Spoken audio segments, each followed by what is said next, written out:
पहले हमें एवरेज औसत के अंदर किसके बारे में जानकारी होनी चाहिए कि औसत के अंदर आपसे बेटा यहां पर प्राकृत संख्याएं आपसे पूछे जाएंगी, पूर्णांक, इसके बाद में आपसे सम संख्याएं, विषम संख्याएं। सबसे पहले हमें संख्याओं यानी कि नंबरों का ज्ञान होना चाहिए। बाकी जो आपका कंटेंट है वो तो तब क्लियर होगा जब हमें इन संख्याओं के बारे में पता होगा। आपका यहाँ पर बेटा जैसे कह दिया सम संख्याओं का निकालिए, तो सम संख्याओं का जब आपको निकालना है तो सम संख्या कौन सी है आपकी, यहाँ पर 2, 4, 6, 8, 10 अप टू 100। ठीक है, इसके बाद में आपका फ्रेंड्स यहाँ पर जब आपसे विषम संख्याएं पूछी जाएं तो विषम संख्याओं का जब आप निकालेंगे तो आपका फ्रेंड्स किस प्रकार से हो जाएगा, यहाँ पर 1, 3, 5, 7, 9, 11 अप टू 100। ठीक है, इसके बाद में जब आपसे क्या कहा जाएगा, यहाँ पर प्राकृत संख्या यानी कि नेचुरल नंबर के बारे में कहा जाएगा। तो नेचुरल नंबर जब आपको निकालना होगा तो नेचुरल नंबर स्टार्ट होंगे 1 से, 1, इसके बाद में 2, 3, 4 अप टू आपका बेटा इन्फिनिटी तक। ठीक है, इसके बाद में जब आपसे होल नंबर कहा जाएगा तो होल नंबर निकालने के लिए आप बेटा सेम वही फॉर्मूला, यहाँ पर क्या है 0 से, होल नंबर कहाँ से स्टार्ट होंगे 0 से, 0, 1, 2, 3, 4 और अप टू 100। आपसे कई बार पूछा भी जाता है क्या यहाँ पर एक प्राकृत संख्या एक पूर्णांक यहाँ पर होल नंबर हो सकती है, जी नहीं। आपकी एक प्राकृत संख्या है वो आपकी फ्रेंड्स एक पूर्णांक हो सकती है, लेकिन एक पूर्णांक कभी भी प्राकृत संख्या नहीं हो सकता। क्यों? क्योंकि यहाँ पर फ्रेंड्स होल नंबर आपका स्टार्ट हो रहा है किससे, 0 से। तो एक नेचुरल नंबर तो एक होल नंबर बन सकता है, लेकिन एक होल नंबर कभी भी नेचुरल नंबर नहीं बन सकता, क्योंकि यहाँ पर फ्रेंड्स वो 0 से स्टार्ट होता है। इसीलिए आपका फ्रेंड्स यहाँ पर करेक्ट यहाँ पर क्या होगा कि एक प्राकृत संख्या तो एक यहाँ पर होल नंबर बन सकती है, लेकिन एक होल नंबर आपका बेटा कभी भी प्राकृत संख्या नहीं बन सकता है। इस बात को याद रखिएगा। ठीक है, बात समझ में आ गई। जब भी आपकी विषम संख्याओं का पूछा जाएगा, जैसे आपसे कह दिया कि प्रथम 20 से विषम संख्याओं का निकालिए, तो आपका फ्रेंड्स उसकी वैल्यू हमेशा n आएगी। क्या आएगी? n आएगी। जो भी आपका नंबर दिया गया मतलब कि आपका फ्रेंड्स यहाँ पर जो वैल्यू आएगी हमेशा सेम आएगी। ठीक है, हमेशा क्या आएगी, सेम आएगी। अब आपका पहला क्वेश्चन क्या दिया कि प्रथम में 100 प्राकृत संख्याओं का औसत ज्ञात करिए।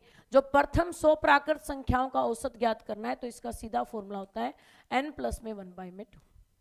ठीक है ना, जब भी आपको क्या कहा जाए प्रथम में आपका फ्रेंड्स यहाँ पर है 100 प्राकृत संख्याओं का औसत निकालने के लिए कहा जाए तो आपका सीधा फॉर्मूला क्या लगाएंगे, n प्लस में 1 और बाई में 2। तो आपका n कितना है 100 प्लस में 1 और बटे में 2, आपका बेटा कितना हो गया 101 बटे में 2 हो गया। ठीक है, तो वैल्यू कितनी आ गई आपकी बेटा 50.5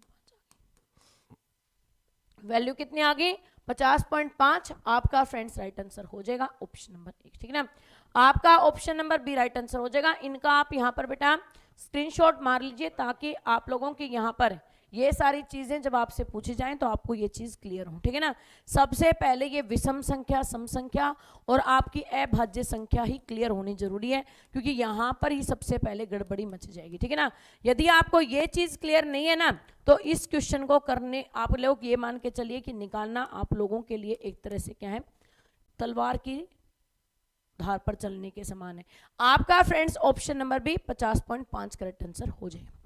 अगला आपको क्या दिया, प्रथम में 50 पूर्ण संख्याओं का, पूर्ण मतलब, पूर्ण का मतलब क्या हुआ, होल नंबर। पूर्ण का मतलब क्या हुआ, होल नंबर।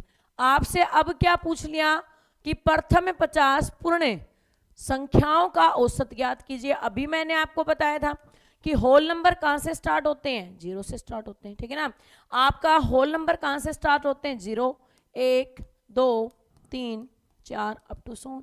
ठीक है, तो उसने क्या कहा कि प्रथम में 50 पूर्णांक संख्याओं, तो आपकी पूर्ण संख्या कहां से स्टार्ट होगी, 0 से। होल नंबर कहां से स्टार्ट होगा, 0 से स्टार्ट होगा। सही बात है ना, तो आपका फ्रेंड्स ये 0 से स्टार्ट हुआ और प्लस में आपका बेटा कितना हो गया 49 और बटे में कितना हो गया 2। 49 बटे में कितना हो गया आपका 2 हो गया। ठीक है, अब यहां पर है 49 बटे में 2 किया तो आपका बेटा 24.5 बटे में 2 आ गया।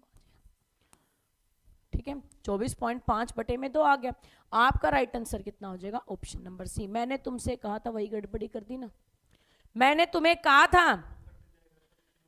ठीक है ना, आपका ये जो 24.5 है ये कब आएगा, ये आएगा तब जब आप लोग 49 को क्या करेंगे, यहाँ पर 2 से डिवाइड करेंगे तो आपका कितना आ जाएगा, 24.5 आ जाएगा। मैंने तुमसे कहा आप लोग ये बात ध्यान से सुन लीजिए कि पूर्ण संख्या कहाँ से स्टार्ट होती है, 0 से स्टार्ट होती हैं। लेकिन भाई लगे पड़े हैं, ठीक है पूर्ण संख्या का ये 1 प्लस में 50 और बटे में 2, लो भाई 51/2, दाएं दाएं काट दिया, लीजिए मैडम 25.5 आ गया। अरे कम नहीं कम, वो मैंने तुमसे क्या कहा था कि आपकी होल नंबर कहाँ से स्टार्ट होते हैं, 0 से। होल नंबर कहाँ से स्टार्ट होते हैं, 0 से। अब तुम यहीं पर 1 सेकंड पहले बताई हुई बात को यदि नहीं समझ पा रहे हो, नहीं कर पा रहे हो, तो पेपर के अंदर भी तुम यही कांड करके आओगे ना। तो आपका फ्रेंड्स यहां पर देखिएगा, इसके अंदर क्या करना है, जब तुम्हें होल नंबर दिया जाएगा, क्या दिया जाएगा, जब तुम्हें यहां पर पूर्णांक दिया जाएगा तो पूर्णांक कहां से स्टार्ट होता है, 0 से। 0 प्लस में 49, क्योंकि आपके बेटा 50 तक की गई है तो 49 तक आपके 50 पूरे हो जाएंगे, ठीक है। और आपका फ्रेंड्स बटे में 2, 49 बटे में 2 किया तो आपका रिजल्ट कितना आ गया, यहां पर 24.5 आ गया। करेक्ट आंसर कितना हो गया, 24.5 इज करेक्ट आंसर, ठीक है ना। आपका राइट आंसर हो जाएगा ऑप्शन नंबर 1। चलें आगे।